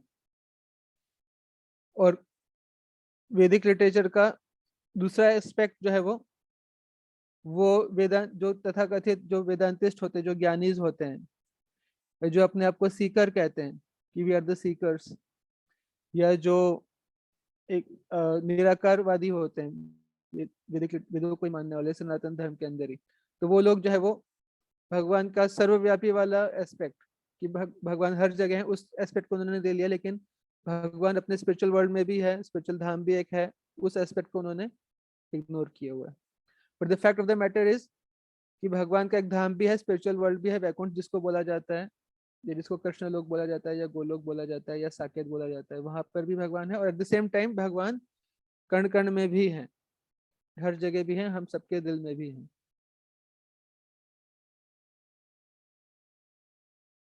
और बता रहे हैं कि पुरुष स परः पार्थ भक्त्या लभस्तु अनन्यया यस्यांतः स्थानि भूतानि येन सर्वमिदं ततम्। The Supreme Personality of Godhead, who is greater than all, is attainable by annular devotion. Although he is present in his abode, he is all-pervading and everything is situated within him. समझ रहे हैं जो मैं अभी बोल रहा था? The same thing Krishna is also saying कि although he is present in his abode, वो अपने धाम में है. At the same time, he is all-pervading. He is everywhere. He is in this laptop also. He is in our rooms also. He is in every molecule, in every atom. He's in every atom, every nucleus. He's everywhere. और साथ ही साथ everything is situated within him. सारे planets भी, इस सब कुछ ब्रह्मा लोक, ये सब लोग, सारे लोग, वैकुंठ लोग, ये लोग, इवन वो सब भी उनके अंदर ही situated है. So अगर हम अपनी imagination दौड़ाएं तो it is quite beyond our imagination, but we have to accept जो भगवान ने statements दिया है, we have to accept as it is. तो although भगवान अपने धाम में है, लेकिन भगवान हर जगह भी पैरेलली सिचुएटेड है। और आगे कह रहे हैं कि अब आगे बताते हैं कि कैसे ग्रेजुअली बताएंगे कि कैसे हम भक्ति योग जो है वो बेस्ट फॉर्म ऑफ प्रैक्टिस है, सबसे प्रैक्टिकली एप्लीकेबल और इजी। तो बता रहे हैं कि O best of Bharatas, I shall now explain to you different times at which passing away from this world the yogis does not come back. तो किस समय पे अगर हम शरीर को त्यागते हैं, अगर योगी स्पेशली योगी शरीर को त्यागता है तो कब वो वापस नहीं आता। तो टाइम के दो एस्पेक्ट्स हैं। तो बता रहे हैं those who know the supreme Brahman attain the supreme by passing away from the world during the influence of fiery god in the light at an auspicious moment of the day, during the fortnight of the waxing moon, or during the 6 months when the sun travels in the north. तो आपने सुना होगा मकर संक्रांति का समय आता है जो 14th of January, उसके बाद जो कहते हैं कि सूर्य जो है वो उत्तरायण हो गया। तो मकर संक्रांति और उसके बाद का जो 6 महीने का समय है उसको कहते हैं उत्तरायण, और उससे 6 महीने पहले का जो समय है उसको कहते हैं दक्षिणायन। तो जो योगी उत्तरायण के समय में शरीर को त्याग करता है, और जो शुक्ल पक्ष में शरीर त्याग करता है, योगी के अंदर एक कैपेसिटी होती है कि वो जो एक लेवल पे एडवांस कर जाता है तो he can choose his own time of death. जैसे भीष्म पितामह ने चूज किया अपना टाइम ऑफ डेथ, इस तरह से और भी कई योगी कर सकते हैं। तो जो शुक्ल पक्ष में शरीर को त्याग करता है, या फिर वो योगी की बात चल रही है, कॉमन लोगों की बात नहीं चल रही है, ये योगीज की बात चल रही है। जो शुक्ल पक्ष में शरीर का त्याग करता है शुभ मुहूर्त देखकर, और जो उत्तरायण के समय त्याग करता है शरीर, वो सुप्रीम डेस्टिनेशन को प्राप्त करता है।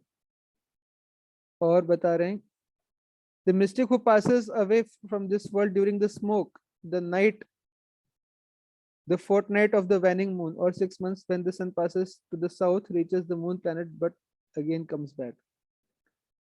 और वो जो व्यक्ति है जो रात्रि के जो जो कृष्ण पक्ष में दो वैदिक, अगर एस्ट्रोलॉजी आप देखेंगे, जो लूनर मूवमेंट्स होता है, तो जो अमावस्या से स्टार्ट करके पूर्णिमा तक का समय होता है उसको कहते हैं शुक्ल पक्ष, जब चंद्रमा का साइज बढ़ रहा है। और जब पूर्णिमा से लेकर अमावस्या तक का जो समय है जब चंद्रमा का साइज कम होता है उसको कहते हैं कृष्ण पक्ष। तो अभी कौन सा पक्ष चल रहा है? तो कल पूर्णिमा का दिन था, isn't it? तो अभी जो है कृष्ण पक्ष चल रहा है फॉर एग्जाम्पल।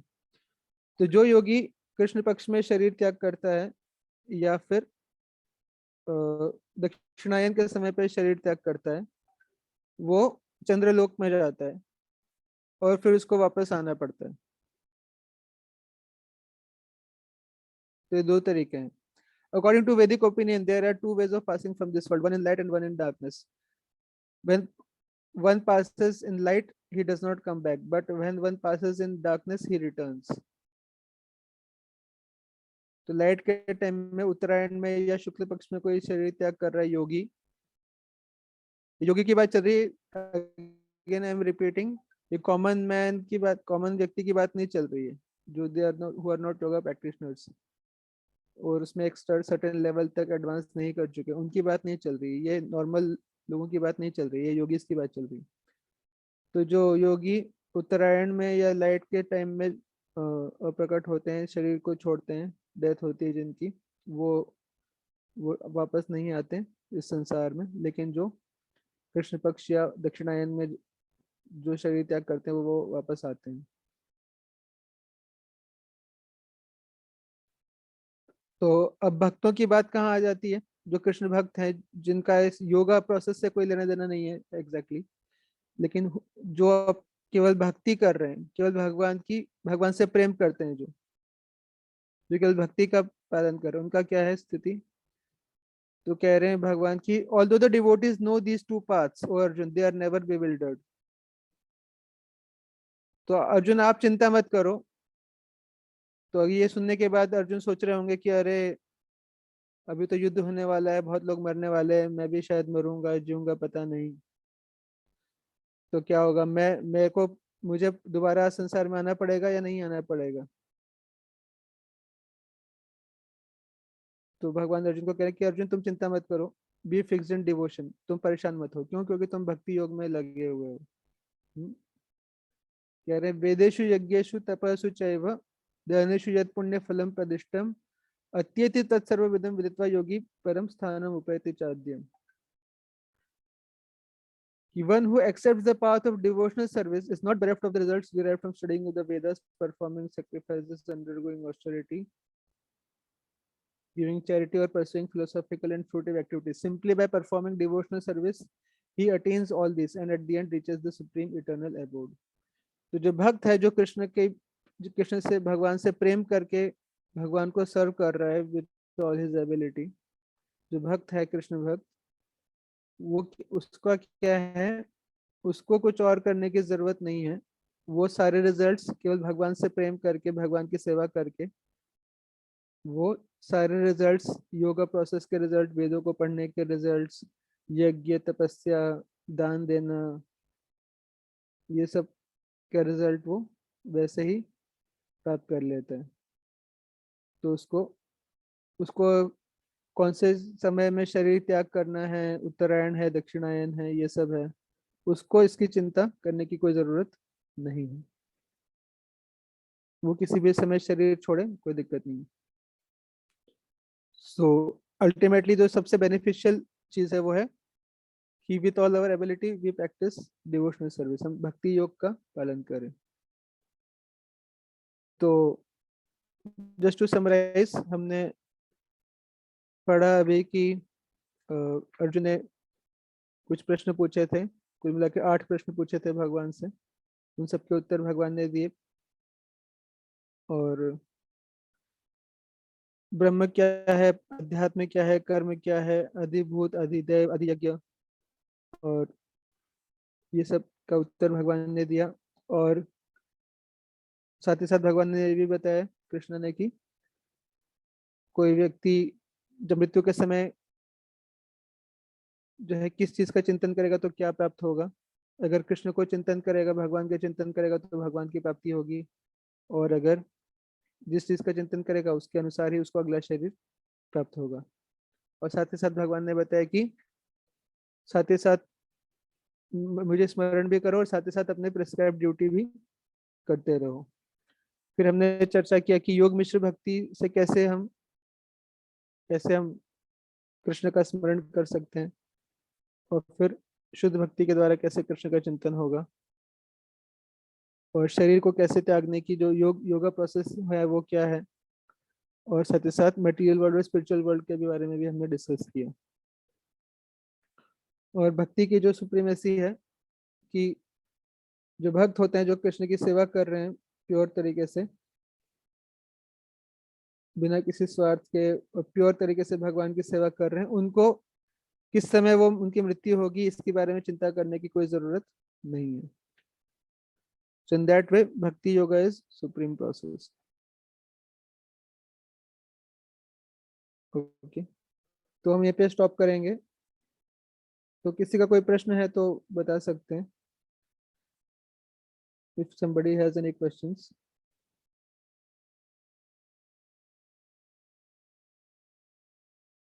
हो सकता है कुछ टेक्निकल लगा हो थोड़ा ज्यादा, बट जो है जैसे आपका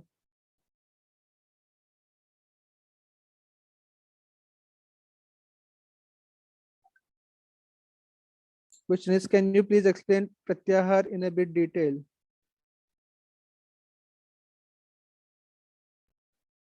आई डोंट नो, बहुत ज़्यादा डिटेल में तो अभी हम नहीं जा पाएंगे, बट यस, प्रत्याहार में जो है वो जैसे बताया हमने कि अभी हमारे सेंसेस जो है वो बाहर की तरफ ही देख सकते हैं,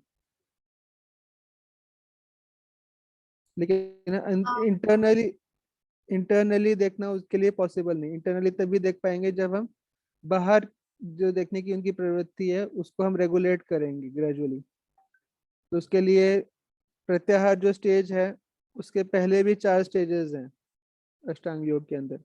पहला स्टेज है यम, दूसरा है नियम। यम में 5 चीजें आती है, अहिंसा, सत्य, अस्तेय, ब्रह्मचर्य और अपरिग्रह।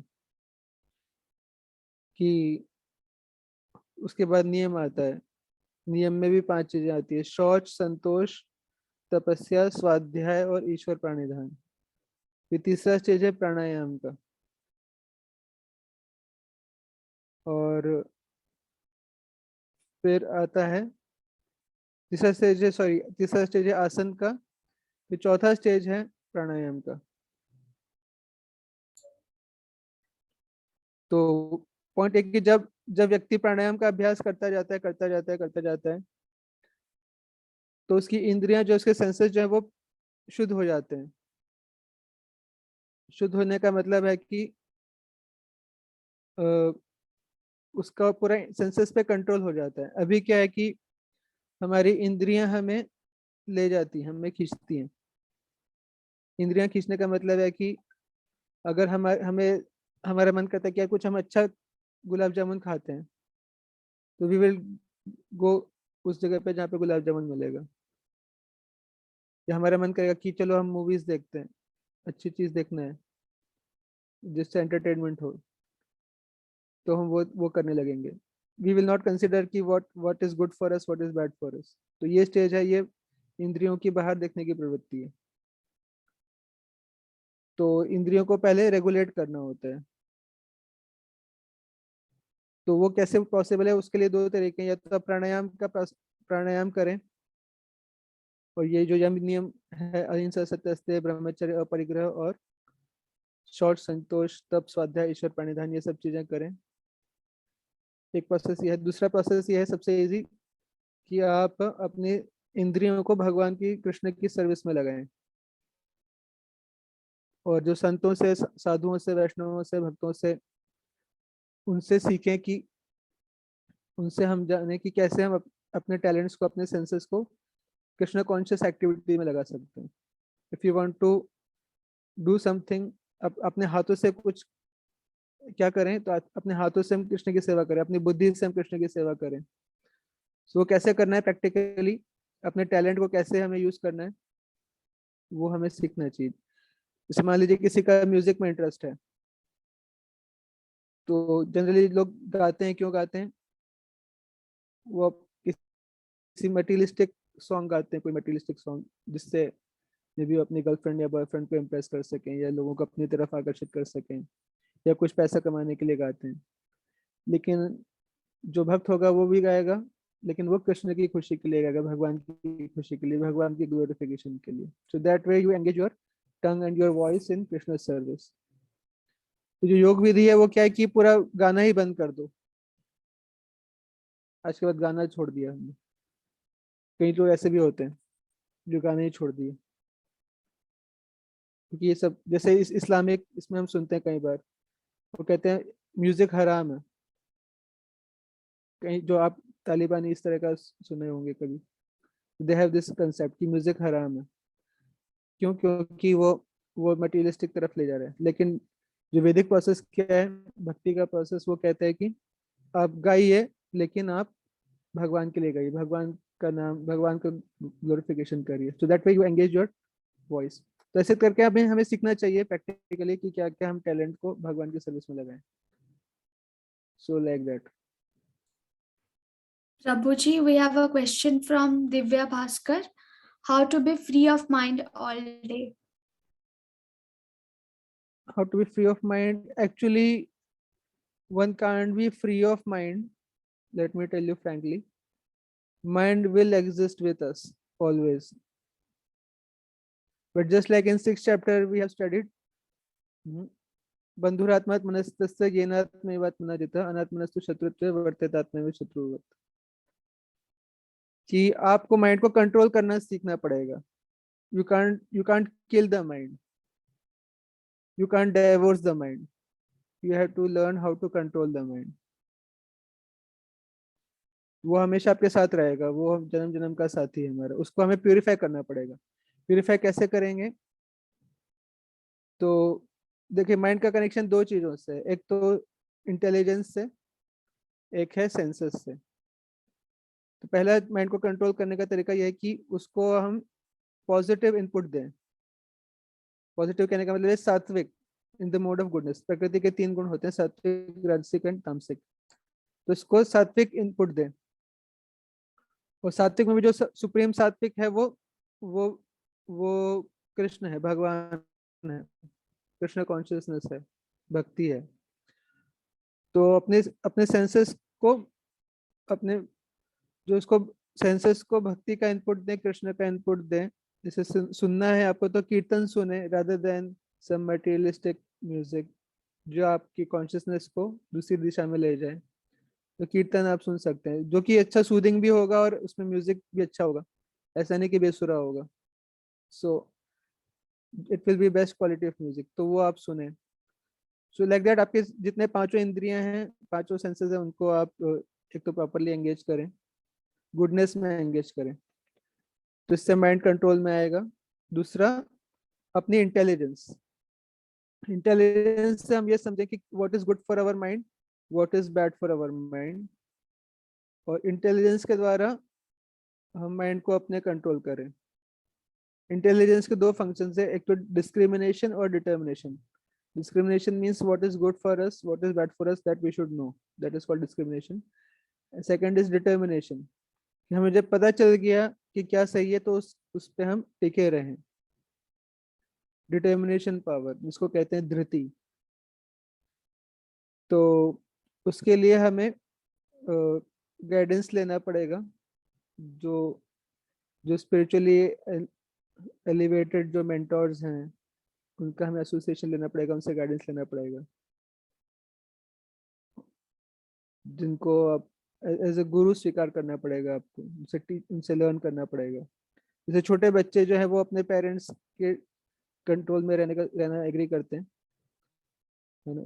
तो जब तक डिटर्मिनेशन नहीं आता तब तक हमें गाइडेंस रहने की जरूरत है। एट द सेम टाइम हम जैसे भगवत गीता पढ़ते हैं और वैदिक शास्त्र पढ़ते हैं और जो असली साधु हैं, सही साधुओं से सुनते हैं, तो हमें पता चलता है कि क्या सही है, क्या गलत है, क्या अप्रोप्रिएट है, क्या इनअप्रोप्रिएट है, क्या शॉर्ट टर्म बेनिफिट है, क्या लॉन्ग टर्म बेनिफिट है, क्या शॉर्ट टर्म लॉस है, क्या लॉन्ग टर्म लॉस है। ये सब चीज़ें पता चलती हैं।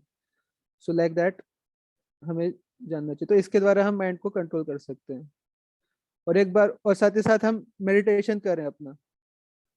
तो सबसे बेस्ट फॉर्म ऑफ मेडिटेशन है mantra meditation. Hare Krishna Krishna Krishna Hare Hare, Hare Ram Ram Ram Hare Hare. So we practise this mantra. तो जब हम मंत्र चैंटिंग करते हैं तो मंत्र का चैंटिंग करने से माइंड जो है वो एक कंट्रोल में आता है। तो माइंड का एक पैटर्न जो है वो मंत्र जाप से एक पैटर्न सेट हो जाता है। अभी हमारा पैटर्न माइंड का गलत सेट हुआ हो रखा है, इसलिए हमें प्रॉब्लम आ रही है। तो जब चैंटिंग करने से, मेडिटेशन करने से जब माइंड का पैटर्न ठीक हो जाता है, so then mind becomes our friend. So automatically आपको खींचकर सही जगह पे ले जाएगा माइंड। अभी हमारा माइंड ऑटोमेटिकली खींच के हमें गलत दिशा में ले जाता है। इन दैट स्टेट माइंड हमारा ऑटोमेटिकली खींच के हमें सही दिशा में ले जाएगा। तो ये प्रोसेस को फॉलो करना पड़ता है, थोड़ा पेशेंस के साथ टाइम देना पड़ता है। सो अपनी लाइफ के 20-25-30 ईयर्स हम जो है वो गलत चीज़ों के प्रति हम आकर्षित रहे हैं। तो अब मैं गलत पैटर्न हमने सेट किया, अब उसको सही पैटर्न पे लाने पे भी कुछ टाइम एनर्जी हमें स्पेंड करना पड़ेगा। फ्री में कुछ नहीं मिलता, बहुत इजीली नहीं मिलता कुछ भी, आपको हार्डवर्क करना पड़ेगा। तो ये चीज़ है। But we cannot divorce the mind, we cannot kill the mind, it will be with us.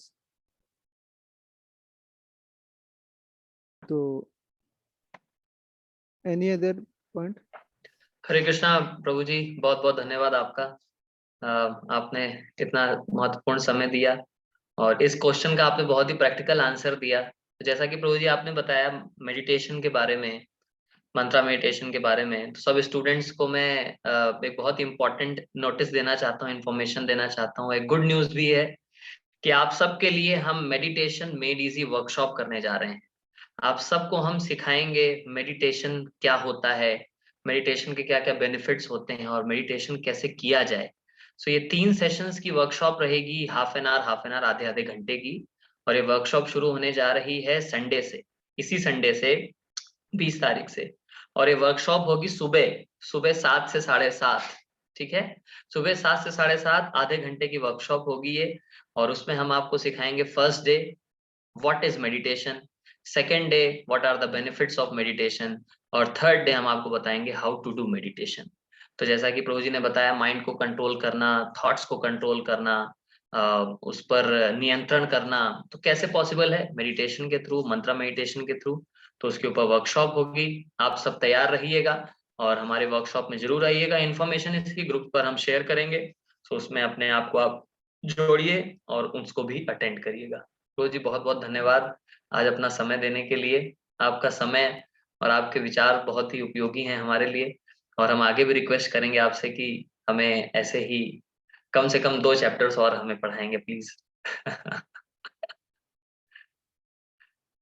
Thank you so much प्रभु जी, बहुत बहुत धन्यवाद जैसे आप जी।